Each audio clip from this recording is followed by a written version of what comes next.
Increase in depression linked to watching depressing shite about depressing shite.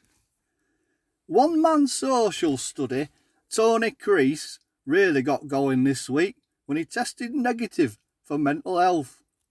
Crease based his latest study on his viewing of a cliched drug baron documentary on Channel Tabloid, hosted by long-winded monologue merchant Russ Camp.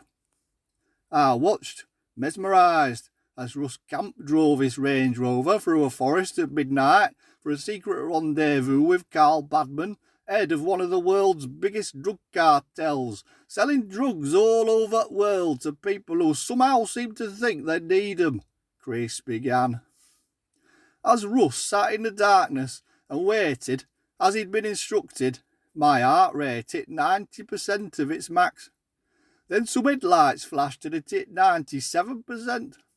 Russ got out of his car and walked across forest floor to meet Badman, who understandably weren't using his actual real name and had cleverly demanded his face were pixelated out.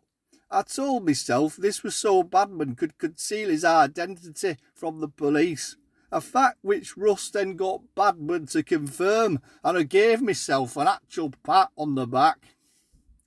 I then sat back enthralled as Russ asked lots of questions about what it's really like to have given yourself a job involving violence, murder and constant fear.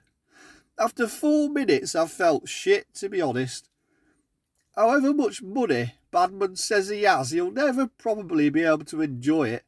Russ then asked him how many people he'd murdered, and I felt physically sick and relieved my own life hadn't turned out like that.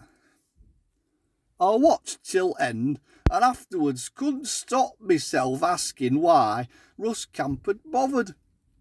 He'd met this bloke who sounded horrible to see if he really were horrible, and the moment he met him he found out he were.